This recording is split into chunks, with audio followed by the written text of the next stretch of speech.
Good evening, everyone. You're very welcome to this very beautiful church, and I want to thank Father Bill and Steve Warner and everyone in the Newman Church who has made this evening possible. In fact, they urged it upon us, and I think it's very important. The Seamus Deane lecture, which was started a few years ago, was really about trying to introduce new areas into public discourse, which seemed to be in a state of stasis for a long time. So we very much appreciate the fact that the church reached out to us to do that. So this evening is going to be the third in three lectures that we've had around the area of migration and people being housed unhospitably when they arrive in countries. We have someone here who's in direct provision,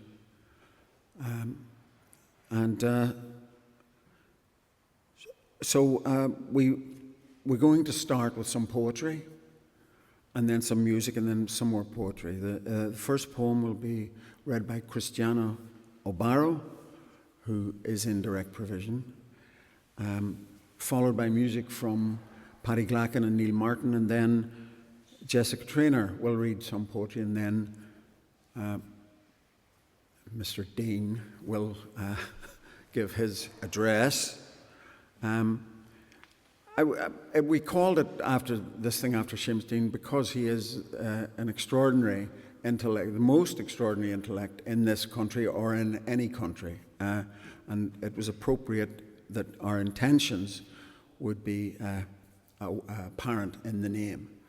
So let's listen to the poetry and the music, and then we'll listen to Seamus and pay attention, because you will be tested on it afterwards.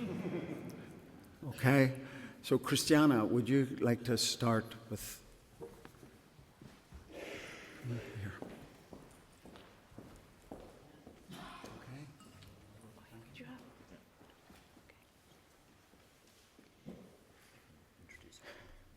Okay. Hello, good evening, and you're welcome to this wonderful evening, and I hope you enjoy. So my name is Christiana O'Barrow, like I introduced, and hope you enjoy. Thanks. Very nice. It's my fault for the delay. Okay.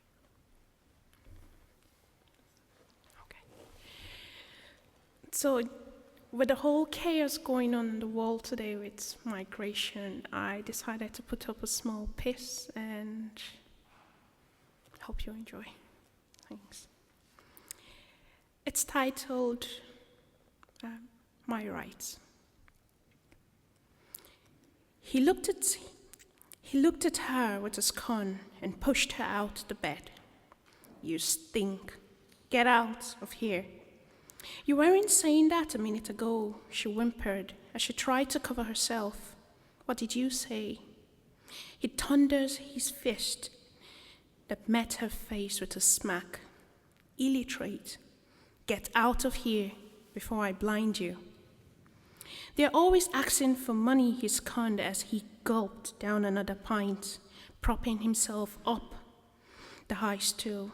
Yeah, they contribute nothing, said his friend, signaling the barman for another round. They are all illiterates and good for nothing.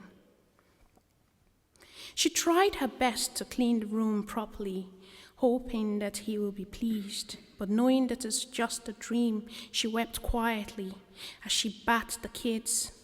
Why was she even born, thought.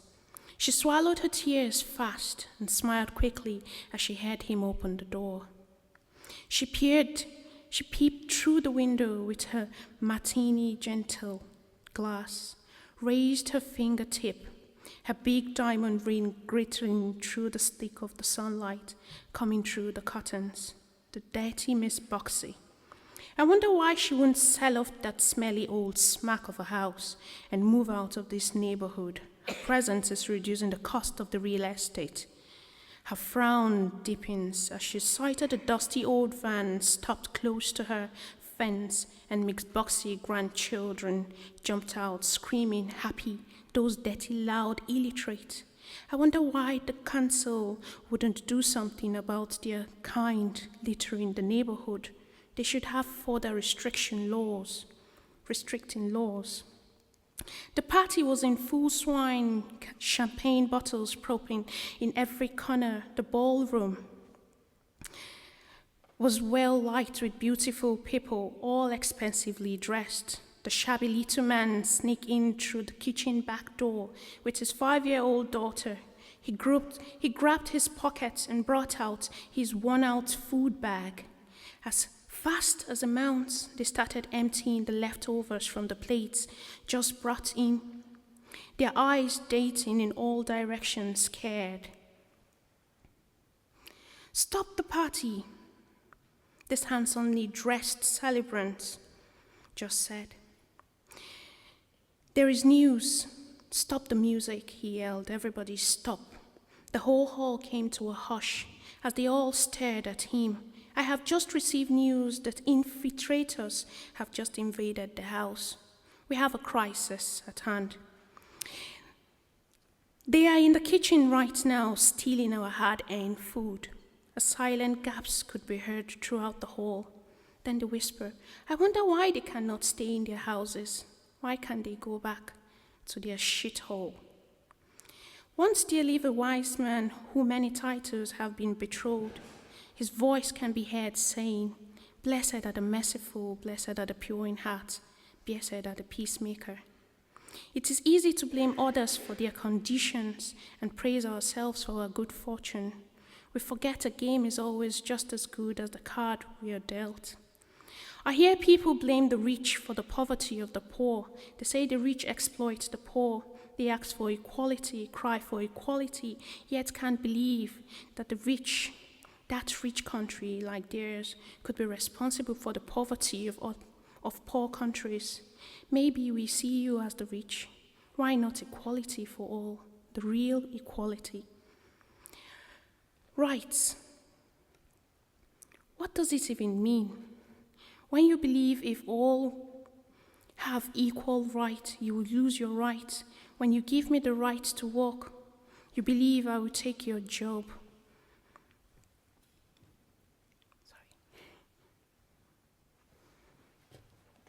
Sorry, please. Oh, yeah. No, come on. I don't know. Can you help? Sorry. Why? Do you know this did?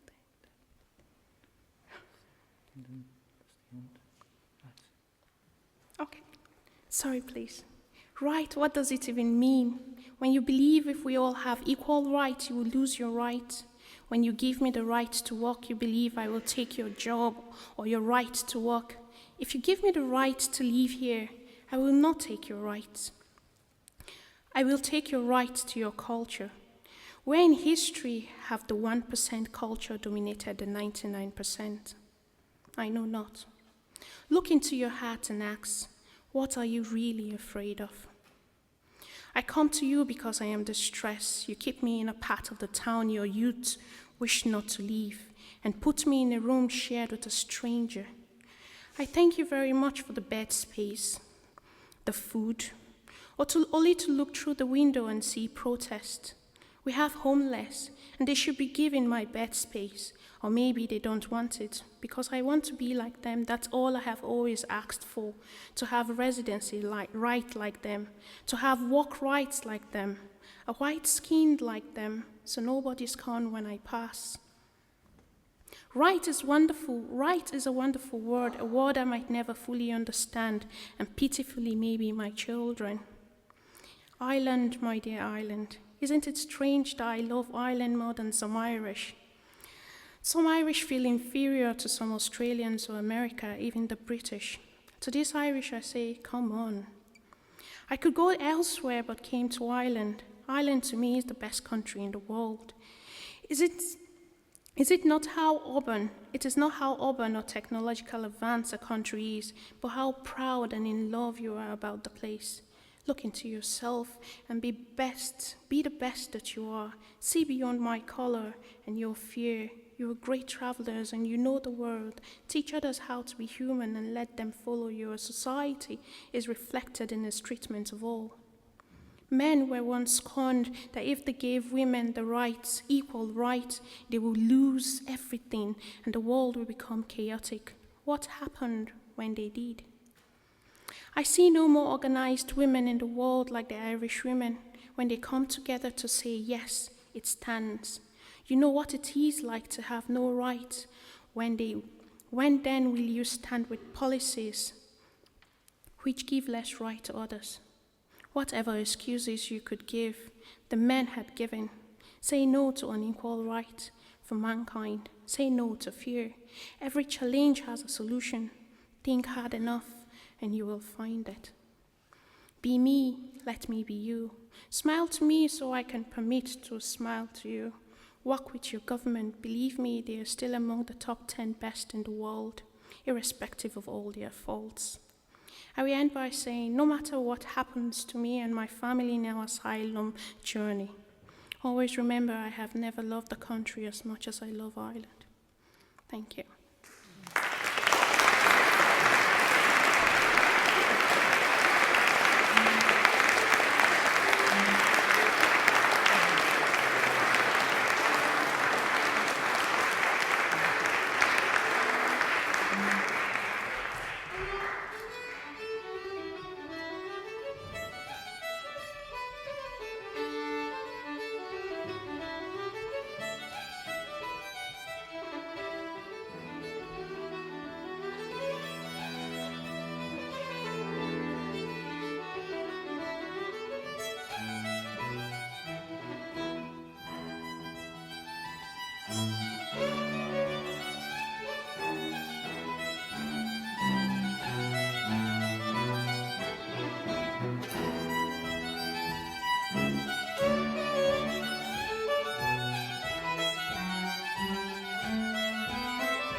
Thank you very much. Very appropriately, that's a hornpipe called The Rights of Man. And Paddy and myself will play one more tune now that I wrote quite recently for a friend of ours. And he told me a story of when he was a young fella. His father was one of the first men to own a motorbike in County Kerry. And this pal of ours grew up in County Kildare, and every summer they would head down back west in Kerry on the motorbike, and the father would be driving the motorbike, the mother would be riding pillion, and in the sidecar was our pal, his brother and his sister. I mean, it's a terrific notion altogether, but on part of that journey every year it became ritual that they would stop at Glan na Ngalt, the glen of the madmen between Tralee and Dingle, out that road. And Liam talked of the awe that he felt every time at this terrific glen. The size of it, the majesty of it, his father, even the title of it moved him so very much. And so anyway, I wrote this tune a few months ago for our pal, and the image that was strongest for me was Liam stepping out of the sidecar in his grey trousers, wee short. Do you remember the things, well, some of you would remember, that people used to wear in the late 40s and early 50s and so on. The image for me was the boy in the glen, standing outside the sidecar looking, so I called the piece The Boy in the Glen.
Hello, my name is Jessica Traynor, and I'd just like to start by saying that it's such an honour and a pleasure to be here among this fantastically diverse group of artists. And if this reflects Irish society to come, then I think we all have a lot to be proud of. And huge thanks to Stephen and Fergus and everyone at Field Day for organising this lecture series.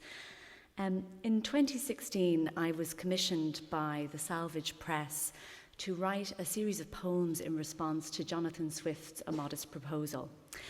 As a lyric poet working in the tradition, I worried a little bit at first that I wouldn't be able to summon the ire in my own poetry that Swift manages to impart or to imbue in his own work.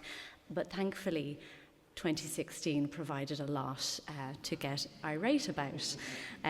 So I'm going to read you just two short poems from that sequence. And the first poem is called Breaking Point, and it's inspired by the now infamous Nigel Farage poster. Breaking Point. To avoid charges of sensationalism, we work now solely in euphemism. Train our workforce to ring-fence all sources of fear. We survey our neighbours, ask them, what are you afraid of? Tell us your dreams, the shapes that unfold into terror, and not in your necklace become a creeping sea creature emerging from dark water, indelibly real. And of course, each knock on the door, a stranger with one child, then another who fall dead in front of you, these children that look like your children but have no mouths to speak. Sometimes the dream is a missing child, or a child lost and come back changeling-like to accuse. We jot it all down, seek patterns in these gathered fears, formulate infographics in lime or cerise instead of blunt realities. The child's lost shoe, a pool of corpse-thronged water. We offer bright columns of profit and loss. And so we decorate ourselves with fate and war and tragedy as we sweep our roads clean of litter and bed down with our animals before last light leaves the sky. I've always been intrigued by the story of the Pied Piper of Hamelin and this notion, this kind of archetypal notion of lost children. And I started to think to myself, what kind of a welcome might the children of Hamelin get if they were to suddenly reappear now? And this poem is called Calais. They came back, you know, the children of Hamelin, miles from where they'd disappeared, with the worn air of those who'd walked too long, whose limbs had knit to rope from hunger and great distance. At first we caught glimpses, a face at the crowd's edge, a figure at the campfire standing just beyond the reach of light, dun rags in the ranks of knock-off Western sportswear. And when we tried to catch them, a strange thing happened. The faces in the crowd merged until the migrants began to look just like the children, wolf-like, hollowed, their eyes all making the same accusation. When the camp went up in flames, we saw them clearly, standing grouped among the burning tents, their revenant gaze, their question, where is home? Thank you.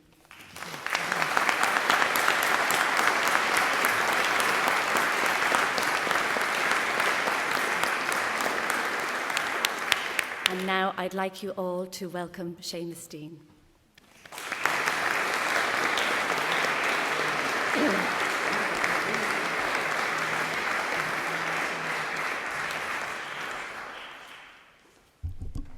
Thank you.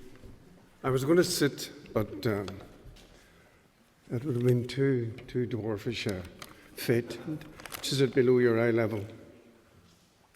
So I'm going to try to stand and lean on this. I might every so often disappear, but I'll climb back up again. I find tonight's subject really rather painful to address. and in some ways impossible to address. Because the phrase that initiates all this is that by Hannah Arendt, the great German Jewish philosopher, and she insisted in calling herself German Jewish, keeping that hyphen and keeping the sequence of German and Jewish like that, because she said that's what formed her. The great Germany of the philosophical tradition to which she belonged. She was the lover of Heidegger. She was a brilliant PhD student. And then, after a promising career in philosophy, Heidegger became or revealed himself to be Nazi, and she was revealed to be Jewish. As a consequence of which, and I'm not going into the detail of it, as a consequence of which she had to leave Germany, was for a time in a prison camp in France before she escaped to the United States, where she then made a second career. And where she wrote this book that, from which this phrase is taken, The Human Condition, The Right to Have Rights. And in very brutal summary, her argument is simply this, that the First World War in Europe had created a particular kind of migrant and migration, mass migration on a scale hitherto unknown. This is a very, very West European version, remember, of human history. Since we're not including India, China, Asia, Africa, or any other continent, but just in relation to what we know or knew, or thought we knew of Europe. She said there had been these mass migrations which were characterized by the fact that many of the people who were the victims of those migrations had become stateless. She claims this was a new condition, a condition whereby people were identified as being without a state, not just as being homeless, but as having no official recognition as people because they had no state. And Arendt says, of course, she would like to argue, and she does argue, that just by virtue of being a human person, we have rights. This is the attitude behind, for instance, all the United Nations declarations on rights that began in 1949 and have continued since, almost ceaselessly. One doesn't know whether to laugh or cry in reading them. Reading these declarations of human dignity, reading these declarations of human rights, the right to live, the right to medicine, the right to home, the right to equal pay, all those rights, even up to 1975 when, I'm going to refer to this later, when the United Nations Declaration on the Rights of the Disabled was published. In other words, from 1950 to 75, for a quarter of a century, there's a series of wonderful declarations about the rights of human beings, qua human beings. Just by virtue of breathing, being, you had these rights. And then we look at the record of what happened in Europe, even during and since the Second War. And of course, one thing that we can safely say is that anybody who is homeless or who is stateless, in fact, in practice, has no rights. You must have a home, you must have a state, you must be a citizen. But even then, when we think of it in its grandest expressions, say, for instance, the first French Revolutionary Declaration of Rights in 1789, revised in 1790, even then, the French, who were the first universal revolutionaries, at least in Western Europe, the French said, we must remember that we have the rights of human beings, we have the rights of citizens, But they made the distinction there, the distinction between a human being and a citizen. There are many human beings, there were then in France, and there have been everywhere since, many human beings who are not citizens. And because they are not citizens, they don't get the same rights as human beings. Now, what Hannah Arendt spent much of her invaluable time in her analysis of totalitarianism, in her analysis of what happened in Germany, how the Holocaust, the Judaicide as she called it, how that could have happened in this most advanced, intellectually advanced country of Europe, as she thought of it even in the 1930s. As she asks these questions, she says, obviously, there is a huge sundering gap between the idea of the human person abstractly as a human being and the idea of the human person as a citizen. And she says, what is the explanation for the fact that we can produce all these UN declarations, which sound wonderful,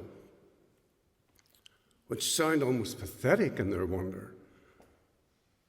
How can we produce this sort of ethical mass of what we are or should be, and then this disgraceful, scandalous, and in fact terrifying body of practice, which saw, for instance, as you know, the Nazi Holocaust, and not only the Holocaust, the killing of people, but the using of people for experiments.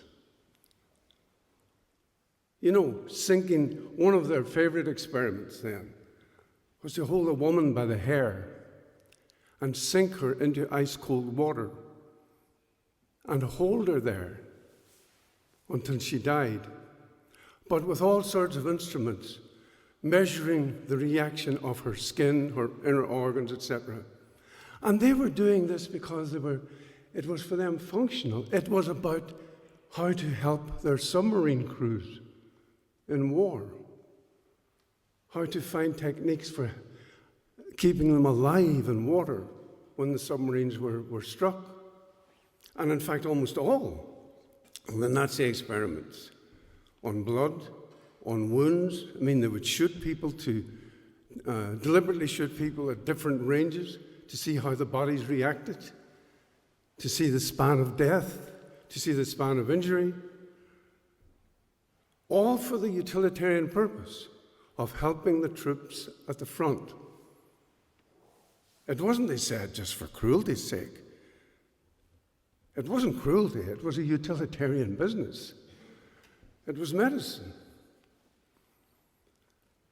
And many people who have been horrified by that, and quite rightly horrified, have asked, how could human beings behave like that?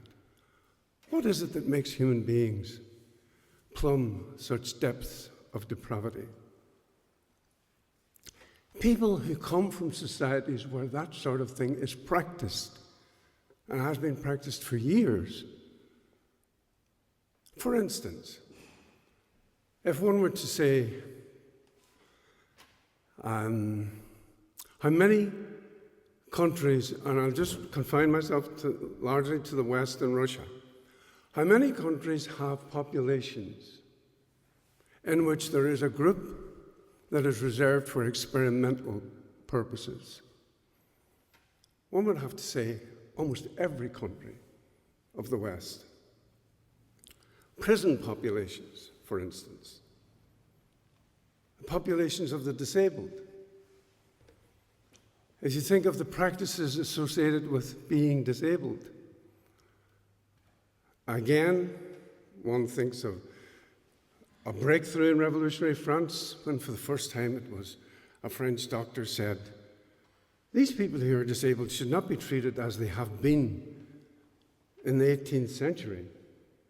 You know, when disabled children were put on a cart and driven to another village and then dumped, or sometimes they were driven to a field or the mountains and thrown out. They were of no use, they were of no They had no human dignity, they had no human rights. Some French doctors in the revolutionary period said, we must actually treat them as human beings. And they began a series of treatments which continued for the 19th century, in which there was an attempt, not very successful attempt, but an attempt at least to live by the idea that everybody who is born has, by virtue of that fate, got rights and should be treated as a human. But in most countries, the disabled, as we know, this country of course being one of them, the disabled were packed into huge buildings and left to rot. Sometimes were tortured, sometimes were abused. And this continued in all countries for years. We've only to look at, for instance, the history in the United States, where for the first time, a contemporary or modern audience actually began to take disability seriously, was when the wife of Roy Rogers, the cowboy star, Dale Evans was her name, she had a child that had Down syndrome, and she publicized the fact. And she publicized the fact that she wanted to have her child looked after as a human being, because she regarded it as a human being. And she had gone to the various institutes that offered to care for such children, and was so horrified by what she saw, she began a movement which was then given much greater impetus by the Kennedy family, because the Kennedy family had a sister who was born with some serious kind of mental disability. As a consequence, there was an attempt which went through various stages in the United States and in Europe to take seriously the idea of mental disability. I mean, it's during this period that we get those wonderful medical terms. That's what they began life as. Cretins, morons, infantile idiots. These, and even in one period in the 1950s, there was a word for people with disabilities, which was the almosts, the people who were almost human, but who never made it to that imaginary threshold.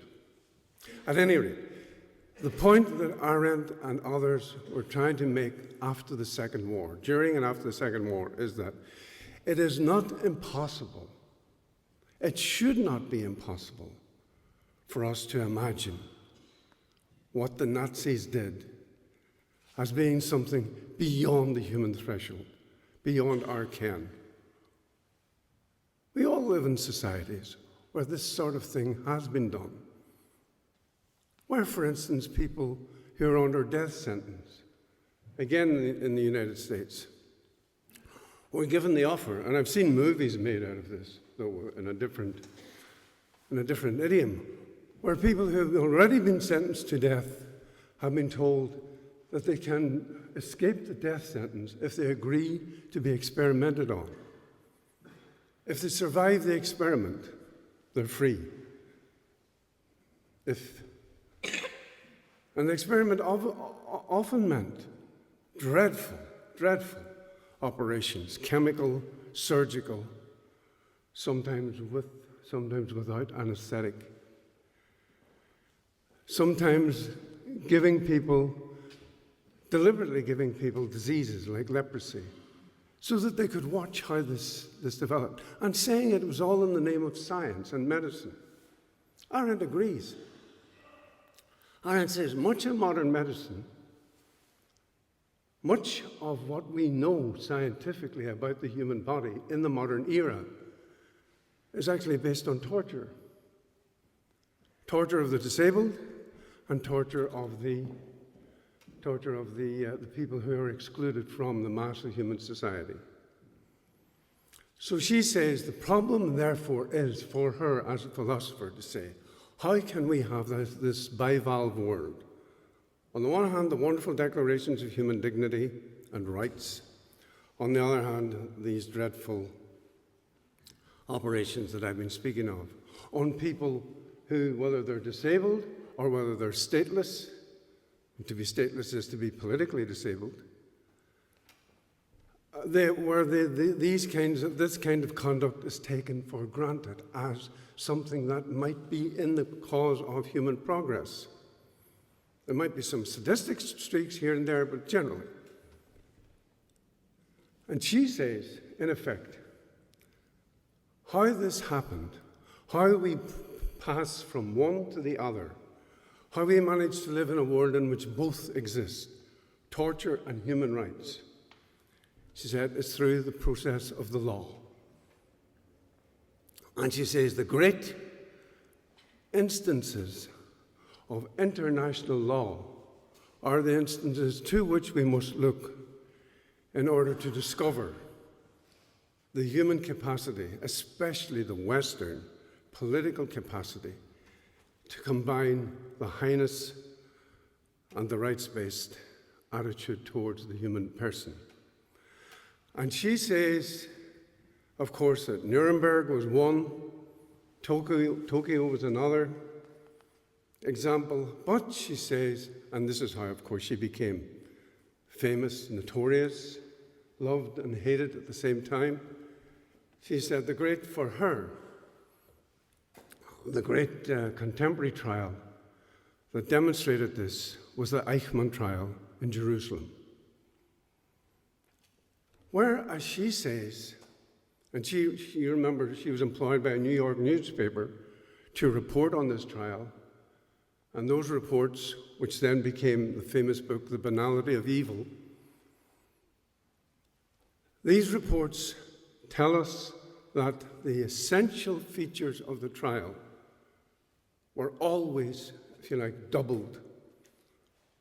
On the one hand, we have this desk murderer, as he was called, Eichmann, who quoted Immanuel Kant, who quoted Hegel, who said he was only doing what he was told, and that to be obedient to your superior is, in fact, part of the moral law, part of the moral universe, and who had signed the death warrants of God knows how many hundreds of thousands of Jews, Poles, Gypsies. He was particularly fond of exterminating the Gypsies, the ones with the inverted black triangle on their clothes, because he regarded them not only as stateless, but as people who enjoyed being stateless, who wanted to be stateless, whose very existence criticized and made fun of the idea of the state and its citizens. At any rate, says Arendt, there is this person who, of course, was guilty, who, of course, was going to be executed, who, of course, was not really undergoing a trial.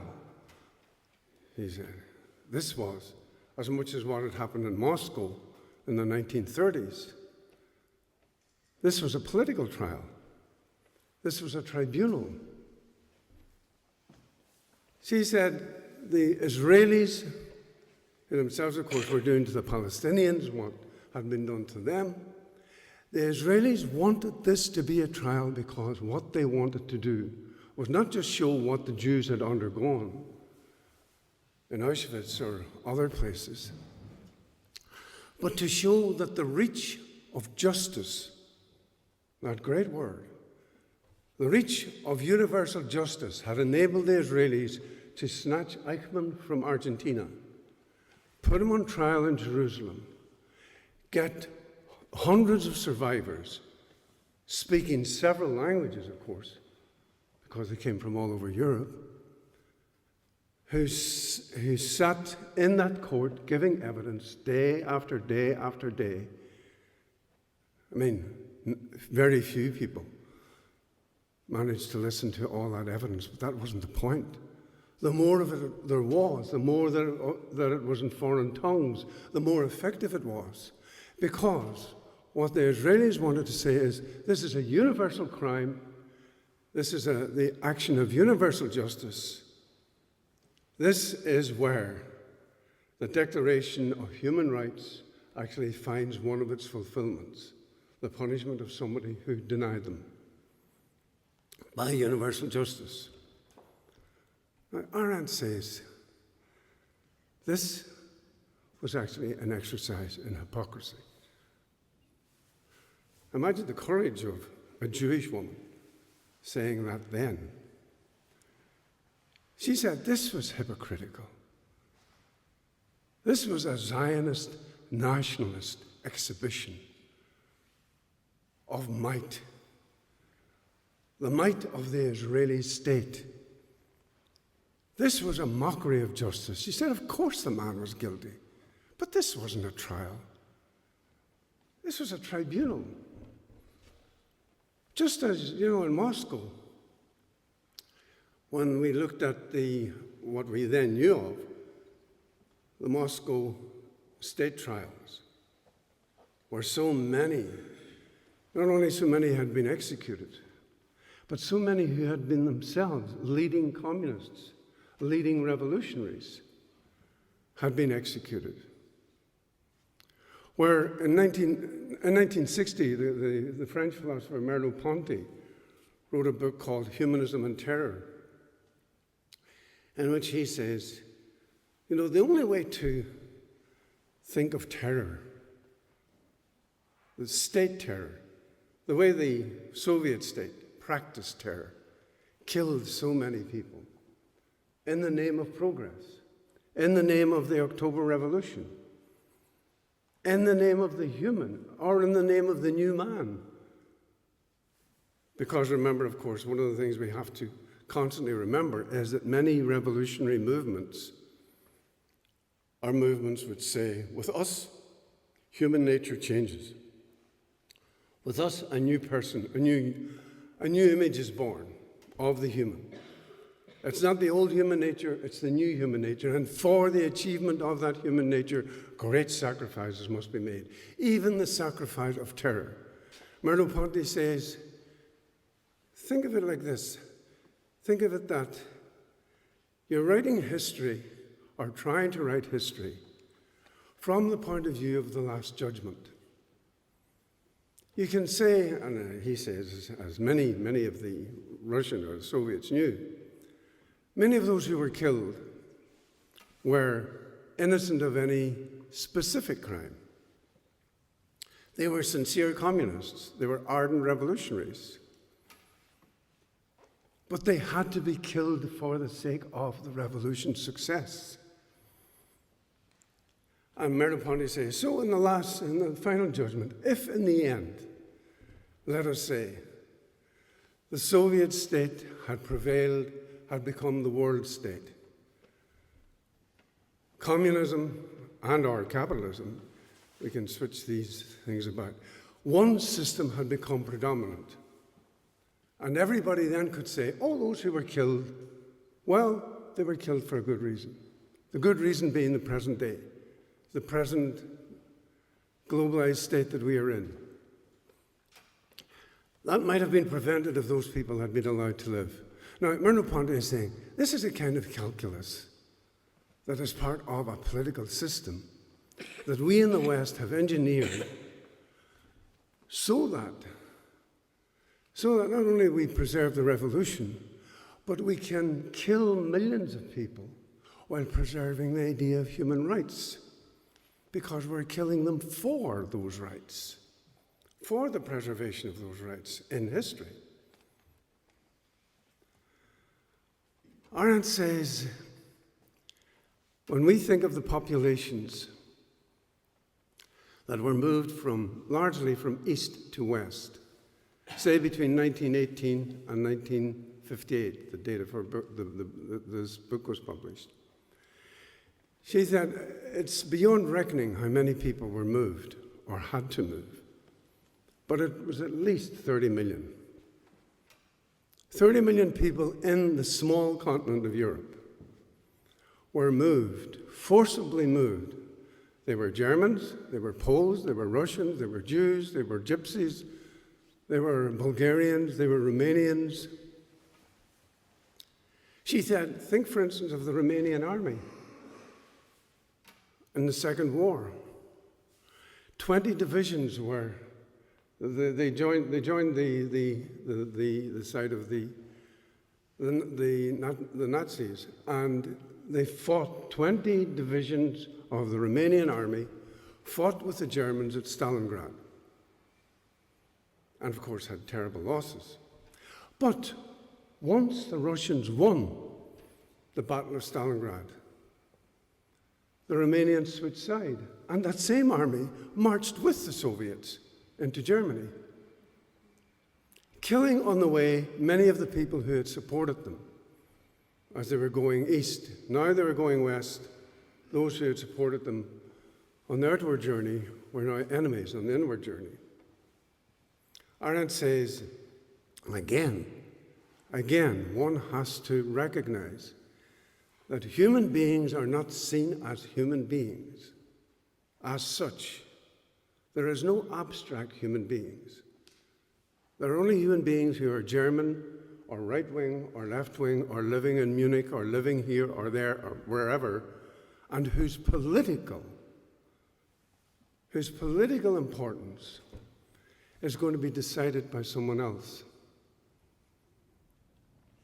The Nazis, actually, Carl Schmitt, the greatest legal theorist of the Nazis, and a great legal theorist anyway, but he was the one who said that the person who lives in between, by which he was referring to those members of the concentration camps who were about to be put to death, but not yet dead. He said, those people, the people who live in that interspace, as he called it, those people can never themselves be political, but we can make them political. We make them political when we kill them. We make them political when we torture them, because we are giving their useless lives a purpose they otherwise would not have. Now, Arendt, of course, is horrified by this. But what horrifies her most is that the hypocrisy of human beings is the worst because it is disguised as law, or through the process of law. And if we think of just the recent tribunals, Arendt wasn't involved in this, but much of the European intelligentsia and the European Union and the United States, of course, were central in what was called in 1998, so not very long ago, the first humanitarian intervention in Kosovo, in the Balkans. When largely the American Air Force, though with the usual gloss of European support, bombed parts of the Balkans, especially those parts in which the Serbs were predominant, to stop the Serbs killing Albanians. En route, they had some accidents. Allied casualties in the Kosovo War were zero. They had, of course, command of the air. They bombed for 72 days. Bill Clinton and Tony Blair said it was an act that defended the human rights of the Albanians, which were being violated by the Serbs, who were killing them in one of several interwoven civil wars in the Balkans. The problem with the Kosovo war was that if it were to become an example, then every population, civilian population, that was bombed by an army or an air force and had no protection against it, was having its civil rights, human rights violated. And yet, when Israel bombed the West Bank, Palestine, with high velocity white phosphorus bombs, which themselves were illegal according to the United Nations, there was no intervention. In fact, there was encouragement, especially from the United States. So that was obviously an act of hypocrisy, but in between times, the still living, the 89-year-old Jürgen Habermas, perhaps the best known German intellectual, perhaps still known as a member or an inheritor of the great Frankfurt School of Critical Theory, though I would not regard him as such, but many people do. He had, he wrote something like 70 articles a year for something like 70 years. He was the one, the major European intellectual who defended the Kosovo War, who defended the bombing of the bridges into Serbia, even though occasionally those bridges were, for instance, in one instance, there was a train crossing a bridge and it was bombed, 55 people burned to death in the train. Even so, says Habermas, even so, it still is, objectively speaking, a moral action because it is devoted to the retention of the idea that human rights are something for which we must sometimes go to war, even if we kill our friends en route. And the problem that Habermas pointed up then was the problem of all of those populations, the Balkans, of course, being in a special case, especially for West Europeans. Just think very briefly of what happened to the Balkans in the 20th century. Since 1998 to 2000, completes the century which began with the assassination of Archduke Ferdinand, with the first Balkan War. 1912, 1913, 1914, 1915, 1916, and all of those years successively, new wars broke out in the Balkans. Italy invaded the Balkans. Germany invaded the Balkans. The Americans invaded the Balkans. The Soviets invaded. The British invaded. The Balkans was not only a bloodletting arena, but it was an arena which was defined since the 19th century as a problem arena for Europe, partly because the Balkan peoples were regarded as something less than West European. They were, for instance, often called, as many others east of the Balkans were called, for instance, during the British rule and the British use of special bullets in colonial wars, the dum-dum bullet, for instance, which exploded on impact, called after the arsenal outside Delhi where the bullets were kept.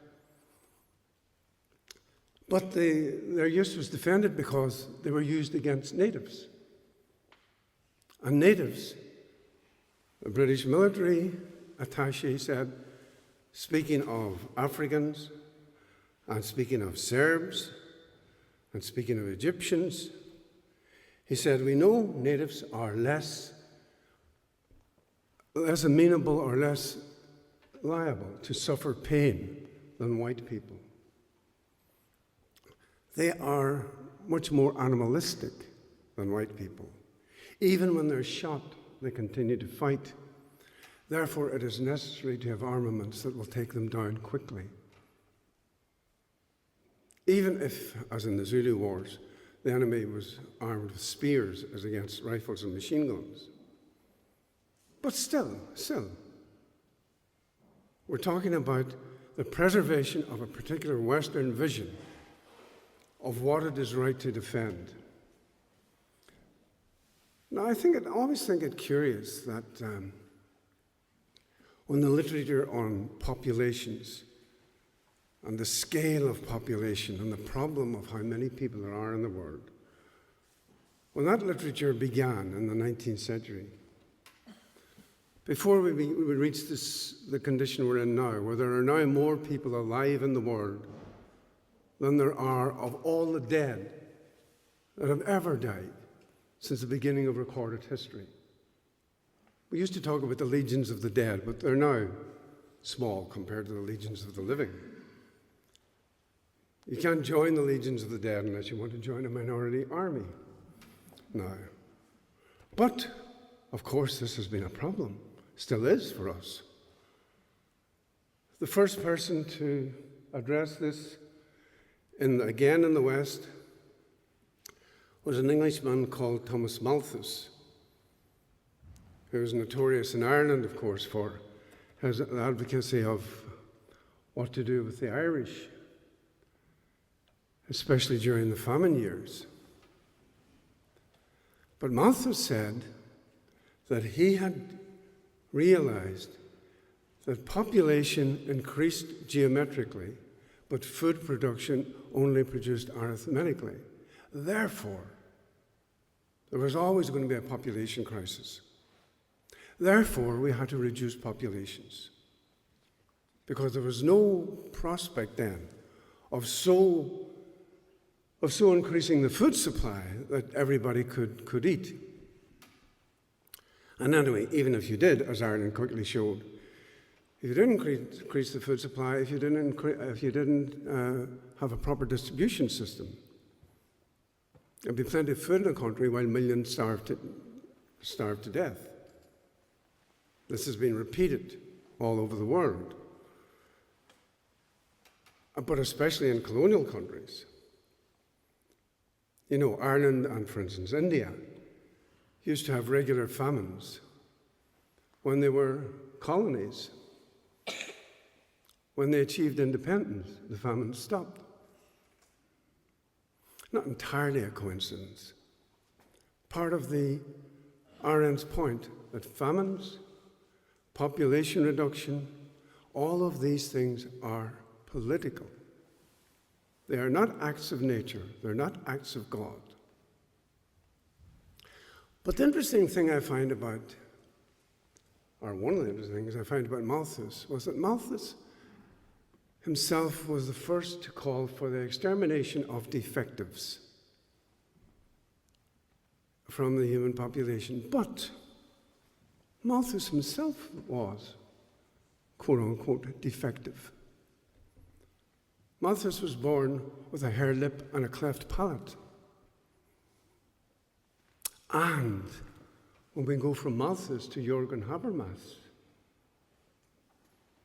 who also thought that certain populations had to be reduced, alas, but still, we find that Jürgen Habermas had a cleft palate. And that when he was growing up in Nazi Germany, his father was a Nazi, he had a school textbook which told him and the youth of his period that there were 3 hereditary diseases: clubfoot, schizophrenia, and cleft palate. And that the people who possessed these could not be fully German. And we know that the first people who died in the Nazi exterminations were the disabled. 10,000 gassed in the first year after Hitler came to power. 10,000 people killed simply because they had, a clubfoot, or were schizophrenic, or were thought to be schizophrenic, which was a condition that was scarcely understood anyway. The problem was, for those two, for Habermas and for Malthus, that any human population has to be understood as incorporating defective people. Physically defective, mentally defective, and of course, by extension, morally defective, like black people, like Irish people, like Catholics, in a Protestant empire, like Roman Catholics in Northern Ireland, for instance, under the Special Powers Act, the 50 years of it that we had, from 22 to 72. That sort of thinking, that sort of legislation, that sort of willingness to go to trial to prove that somebody is unworthy of life. All of these people said this is a real and abiding problem, and one that we find horrific, but nevertheless that we must face. And if we face it nationally or within the nation, within the nation there are some people who are always going to be in the halfpenny place, whether for physical reasons or moral reasons or reasons of religious affiliation or whatever. If this is always going to be the case internally, then so it is externally.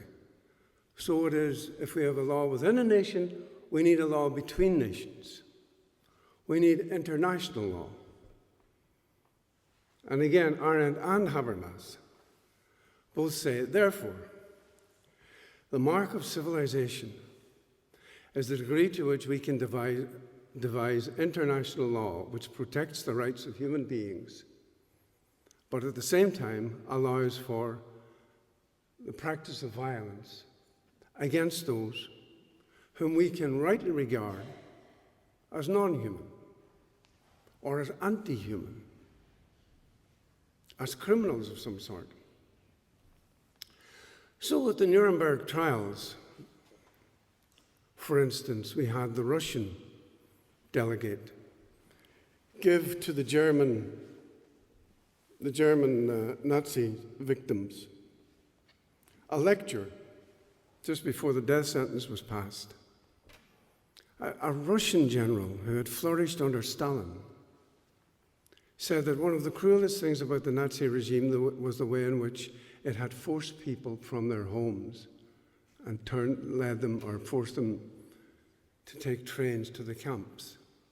This from a man who had helped inhabit the gulags of the Soviet Union. But this is only one indication of the fact that it was not a trial, again, in Arendt's phrase. This is not a trial, this is a tribunal. Nuremberg and Tokyo were actually American military tribunals.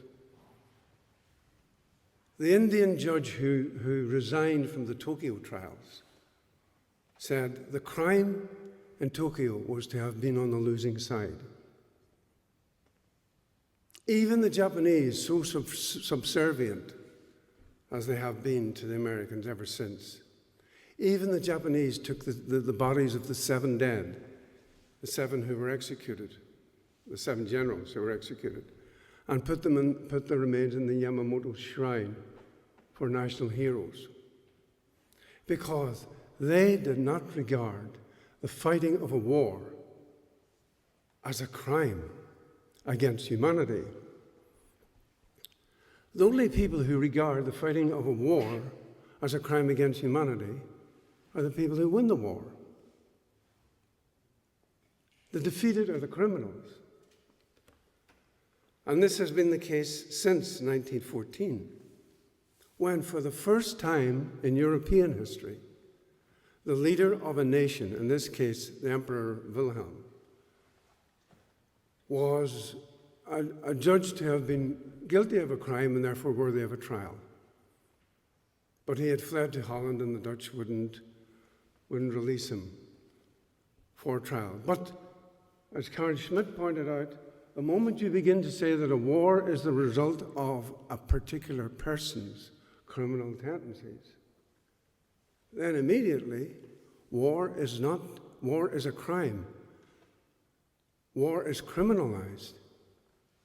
And the whole idea of humanity is thereby put at risk, because we have seen, and again I'm citing Arendt, also Habermas, every time there has been a great war, there has been a kind of resolution in which human rights are declared again as indefeasible, as permanent, as eternal.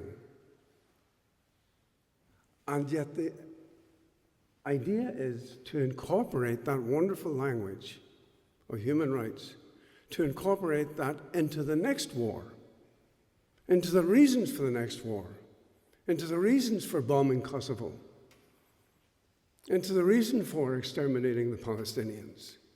You're doing this for international justice. You're doing this for the rights of humans. You're doing this for something that is the product of justice. Now that kind of decision on the part of the various tribunals and international courts has translated downward into the nations. For instance, a great nation like France, which is a wonderful producer of this kind of rhetoric. Best ever, probably. Better even than the Americans. The great French triad of liberty, equality, and fraternity was prominent during the Algerian War, which the French said they were fighting for in their attempt to exterminate hundreds of thousands of Algerians. And then they switched it from Algeria to Indochina, or Vietnam as we now call it, before the Americans took over. It's hard to remember now, but France was at war for 20 years after the Second War. Colonial wars. Britain fought 54 colonial wars in the 19th to 20th century, including, of course, here in Ireland. 54 colonial wars, and yet we're told the 19th century was the century of peace because if it's against colored peoples, it's not war. It's for the sake of human progress. It's for this or that reason. These abstractions keep tumbling out.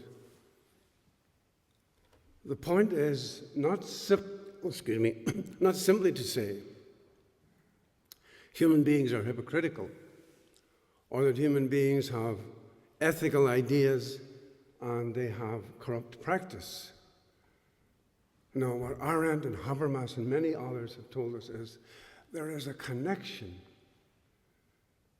between the wonderful abstract nature of the rhetoric, the UN rhetoric, let's call it, and the terrifying practices of bombing and global war. For instance, the Giorgio Agamben, the great Italian philosopher, has said that in his book on the 20th century, really, and on 20th century violence, he says modern war ended, it started in 1914, maybe in 1870 with the Prussians. It ended probably in the 1990s. And with the appearance of George Bush and the first war against Iraq, he said global war began. And he said global war actually fulfills the threat that was there in modern war. But the distinction is this. In modern war, it was a nation against another nation. Nations against nations. Forget about justice. Just try and imagine what are the elements within this war. But he says with the war, the first war in Iraq, as the USA repeatedly declared, this is not a war in Iraq, this is a war on terror. This is not a war for oil. God forbid we should do that. No, this is not for oil. This is for human rights. This is for justice. This is for the security of the Iraqi people, of whom we are going to kill 1 million. against the dictatorship of Saddam Hussein. And remember the trial in Damascus that led to the execution of Hussein? Do we remember the trials, the international tribunals in Africa, in Arusha, over the slaughter, the genocide in Rwanda? All of this was dressed as, the law entering to make sense of slaughter. What Arendt has taught us, she, I think, more than Agamben, certainly more than Habermas, is that slaughter is not what is prevented. Slaughter is what is there first, and then come the rights, the declarations of rights. It is impossible, in other words, in following Arendt, or impossible in reading, as we Irish do now, to our shame, about the dishonourable role that we, a people that has been subjected to all of the standard modern medicines: war, famine, depopulation, dispossession, exile, all of those things, and many others that I need not list now. These are part of the fabric of the Irish political existence, and yet we consistently define ourselves as part of the West's defense of human rights through the instrumentality of war. And the people who come to our doors looking for refuge now, themselves, of course, are the victims of war. Wars which have been inflicted largely on the Middle East, on Africa, on Asia, by war, where the casualties are in numbers that we can't even begin to understand. I mean, a tiny island like this, with a tiny population, can we think of, 1 million dead in Vietnam? 1 million dead in Iraq? This is only the dead, not the maimed or the injured. We can't even think in the order of slaughter. And yet we think on we belong to the same moral universe. And this is, I'll close with this, but it's part of the plea that is in the whole discussion and debate about migration and the rights of people. We have to remember, we ourselves, and our government, of course, has to be reminded, that people who are not allowed to do certain things, work, live, pray, whatever, people who are not allowed to do certain things because they don't belong to Ireland or Dublin or the white race or whatever it might be, that such decisions are not sad decisions that come from the fate of being human in the modern world. They are political decisions. We politically decide to kill all sorts of people, or we decide to disown them, or we decide, as Agamben says, that we decide to be non-political. I never think about that. It's nothing to do with me. I don't know about Syria. I don't know about Iraq or Nigeria or the Balkans or Kosovo. Or, the list could go on for an hour. But Agamben says it's precisely this attitude, that it has nothing to do with me, that makes it possible for it to happen. If you deliberately say, I'm depoliticized, you can't depoliticize and still remain a political subject, and yet you would be enraged if somebody said, we are going to take X or Y from you, or you can't go to church this Sunday because going to church is now forbidden to, all people who are less than 5'10" high or whatever the criterion might be. Any state can discriminate. Any population can be apolitical.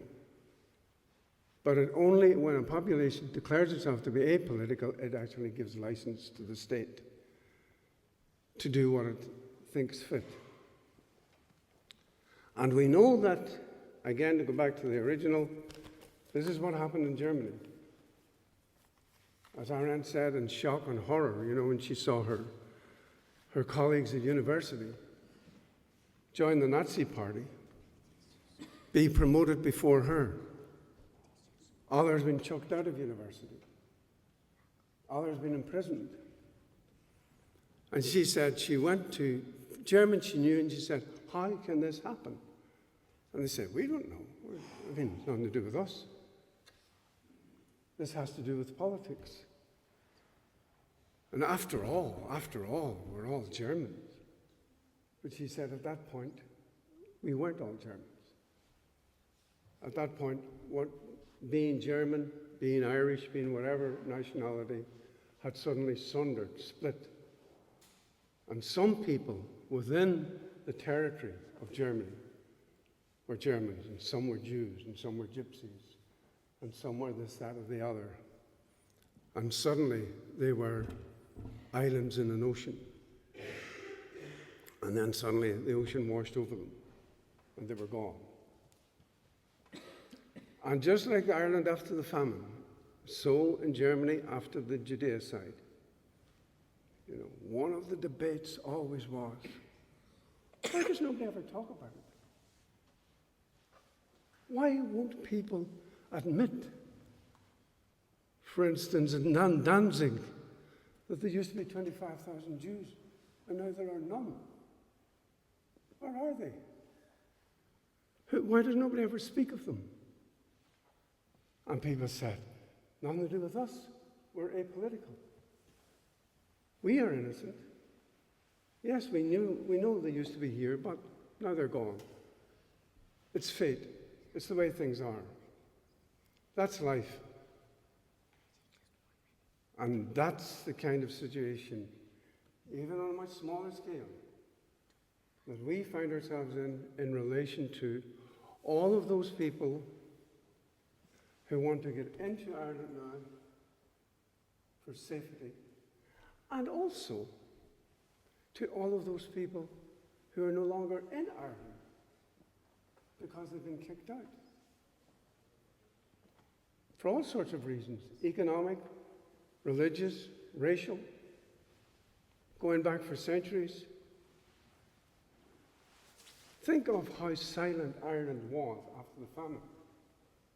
The land of song became silent. The music tradition almost disappeared. Except for an Irish priest in Chicago. Much of the traditional music of Ireland would have disappeared, but he got Irish musicians in Chicago to play the music to him, and he wrote it down. And that great mass traditional music sits in the library of the University of Notre Dame at this moment. Thanks to Father O'Neill, that it still survives. But think of the silence that surrounds it. And know that we here are part of the silence that surrounds the tragedy of migration and immigration into this island at the moment. I'll leave it there.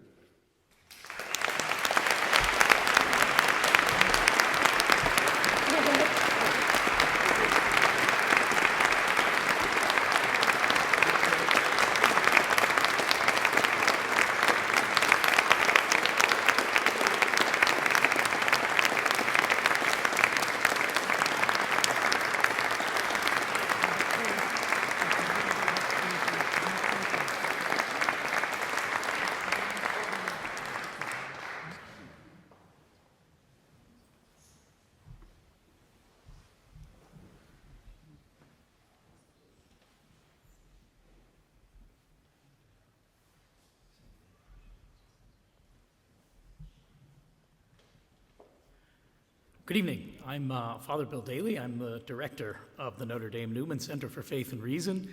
It's my pleasure once again to welcome you all here, and in particular to thank Seamus Deane, a distinguished scholar for many years with the University of Notre Dame and a great mind and voice for the world. I also want to thank our poets and musicians and Stephen Rea and the Field Day group. Today in the church is the 104th observance of the World Day for Migrants and Refugees. I'm quite aware as an American that the figure of migrants, of displaced persons in the world rather, of refugees and displaced persons is some 65 million. Were you to look at a map of where those people are, they are not, of course, displaced from Nebraska. They've been displaced from places called Afghanistan, Iraq, and surrounding countries where my own country felt, as Professor Deane shared with us, it was acting somehow for these abstractions of human rights, but has displaced and made impossible the observance of rights of so many. Thank you, Seamus, for so thoughtfully bringing forth for us the painful contradictions that are at the heart of human efforts to be more human. We want this church to be a place of provocation, and tonight we have been provoked. Sometimes we come to church for consolation, but at other times we come to be reminded of our failings and of our call to be better to one another and decent to one another. So I'm very grateful to Field Day for helping us to contemplate our own decency this evening. And we hope, I believe, is there going to be a bit more music, Stephen? We have a bit more music and poetry, and then we'll have some beverages and reception and communion in the back of the church. Thank you very much.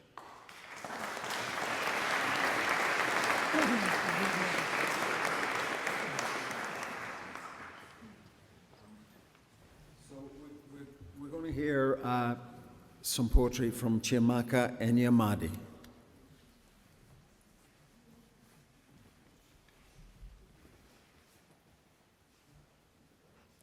Hello, everyone. It's a pleasure to be here with you guys tonight. And it's been wonderful to hear some amazing music and wonderful words from the poets. And the lecture was inspiring, but also very, very educational. I have 2 poems today. The first of which is from a collection of mine called Women and Other Flowers. And it is on the misrecognition of bodies as thorns in 4 parts. And it deals with what Seamus has addressed here about how defective bodies are often allowed to be maimed and tortured and used as decoys for human progression.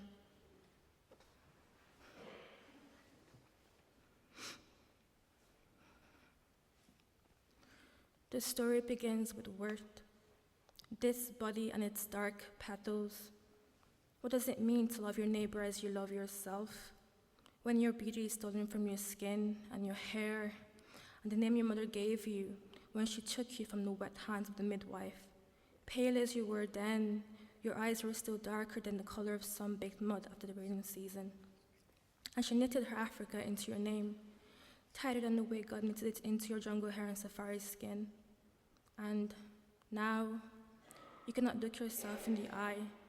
You write yourself love notes in Morse code. Each indent is a question. Why faces with skin the color of burnt caramel or coal never graced the crystal ball? Why love is a word said only with your back to the mirror? And why there is so much sting in the silent bleed at the end of each question? 2. What does it mean to love your neighbor as you love yourself? When images of tendrils and test tubes are thrown into your living room and they tell you each cell must be stripped from its host for security purposes, there is much talk of contamination. But then you read somewhere else, somewhere a smaller, more transparent screen, that it was babies, not tendrils on your flat screen, in incubators, and those bits of charred green flesh on glass-covered floors are bodies, or babies, or bloodied, overexposed flesh peeling in a stern heat, not strong enough for the outside world, not strong enough for the once crisp hospital air, not strong enough for even their mother's touch. But it's been weeks and all, There is only rot and dust now. Tendrils or not, it is as good a reason to break from the ritual. Midnight media rounds, the daily staring concerts with the mobile abyss, and mourn as best you can. They were no family of yours, so you will mourn not the loss of shared memories, but the injustice, with no thought of politics or other man-made things, simply that they were not given a chance to grow into an ally or enemy, nipped at the tender bud of terror. They will never be old enough to feel like victims or victors, to feel ostracized or socially submerged, to feel like they can be both Arab and Muslim without being a threat to Western security, to feel the warmth of flesh, not metal thorns, to feel without pain. Part 3. What does it mean to love your neighbor as you love yourself? If every sunrise doesn't come singing, you can get out of bed today, because maybe you shouldn't, since each morning is a constant assault of mortality, and you blend into the night, and lullabies ring out like elegies or sirens, because maybe you won't make it through the night or past that checkpoint if you're caught out howling your fear and pride at the moon. And there is death and danger in the face of everything that moves at you and breathes deep and heavy, so that there is no air left for your heaving lungs. Part 4. What does it mean to love your neighbor as you love yourself? Is it a slow blossoming like a delayed blessing? Or is it to become an injury, a hurt like the gaping ground of an expanding fault line? Settle into devastation, christen your soul victim, or try to be whole again.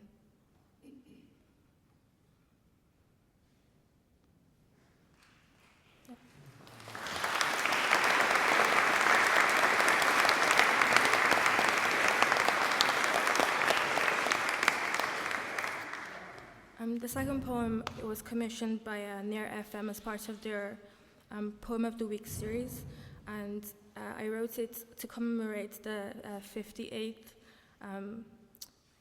celebration of independence of my country, Nigeria.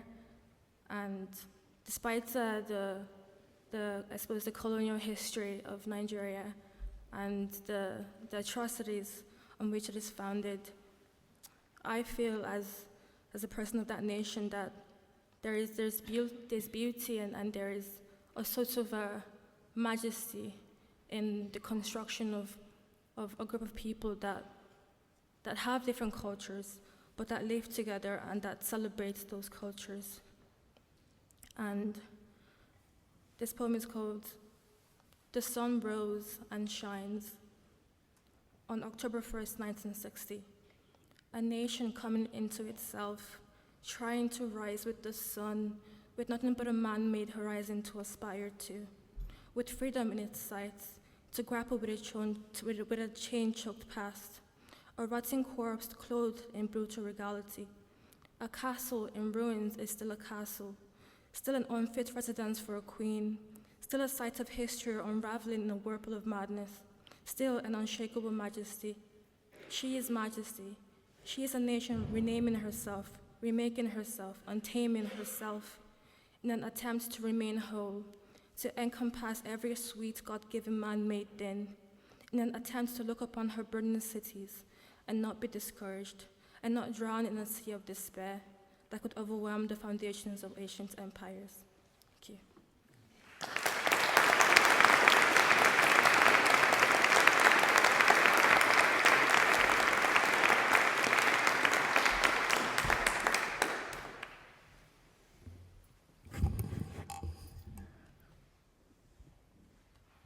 We'd like to start by singing one of our greatest love songs, a song called Donalog, which has been translated and spoken by poets and by singers. Anyway, we'll give it a go.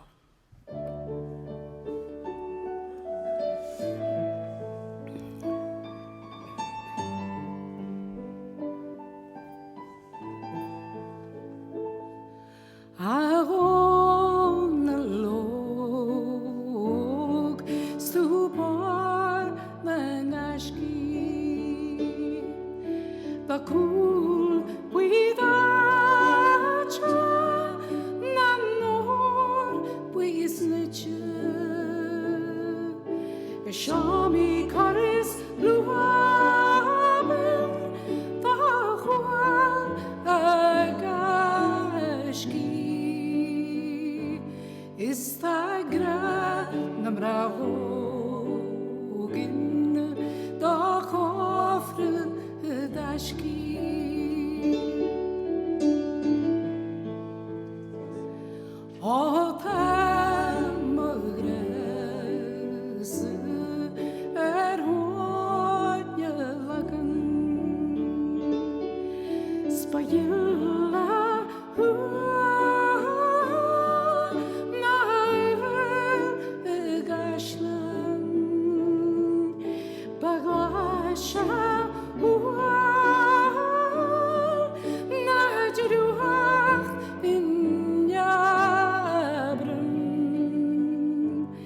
One of the great songs that I think of Seamus saying that we have, and I'm sure that travelled all over the world too, but that particular version came out of Torrey Island.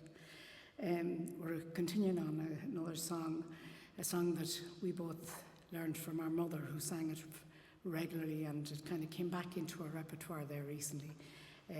Kind of relevant about us Irish when we went and left this country, but the boys of Barnastraja, I suppose, kept wanting to come back. There's a kind of lines at the bottom. Join in if you feel like it. Barnastraja.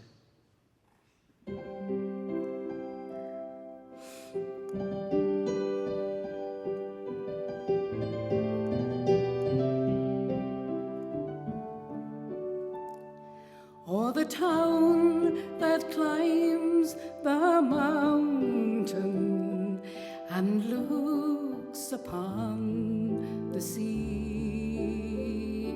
at waking time or sleeping, it's there I long to be,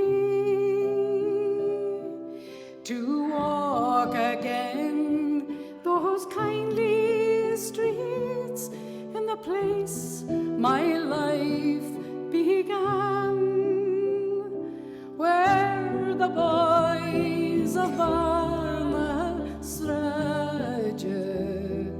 went hunting for the ram.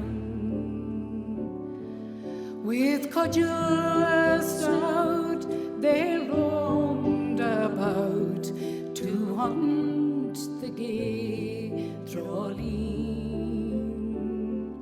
We searched for birds in every form, from Licher to Donny.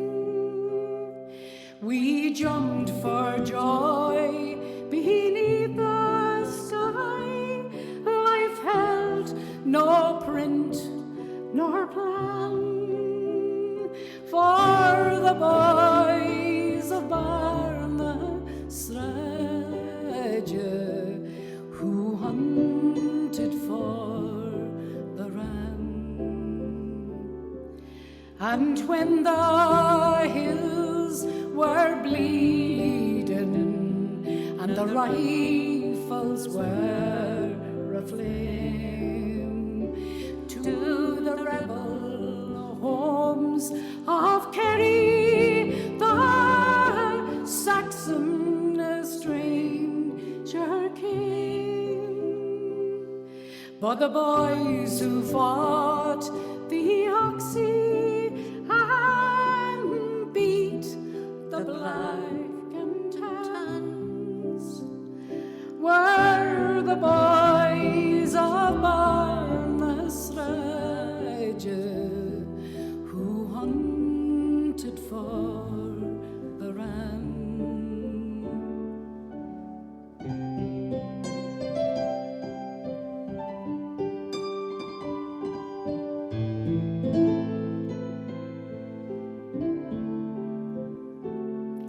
And now they toil on foreign soil, for they have gone their way.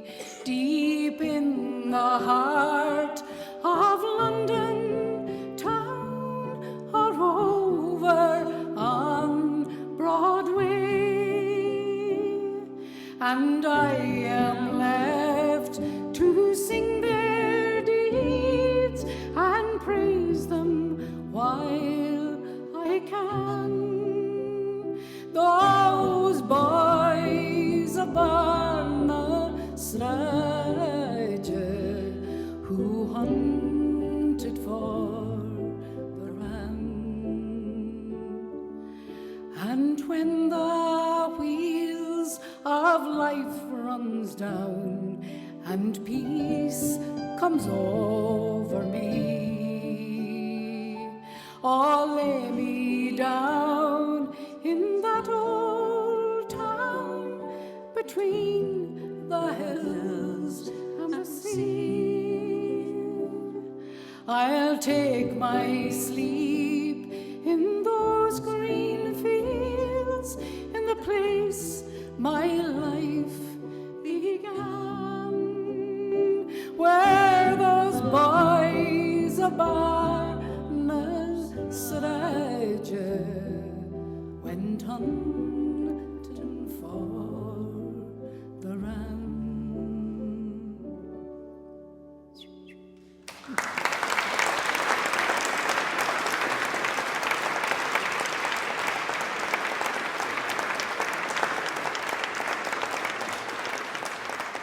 Please welcome Neil Martin back. We're going to finish this wonderful evening with a song that I think says something of the sentiments that we were talking about.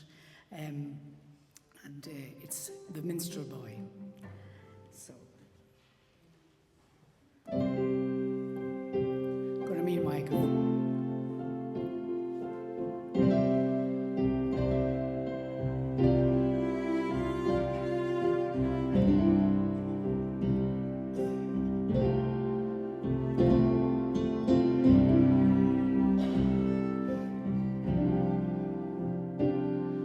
The minstrel boy to the war has gone. In the ranks of death you'll find him. His father's sword he has girded on, and his wild harp slung behind him. Land of song, said the warrior bard, though the world betrays thee, won a sword at least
stronger.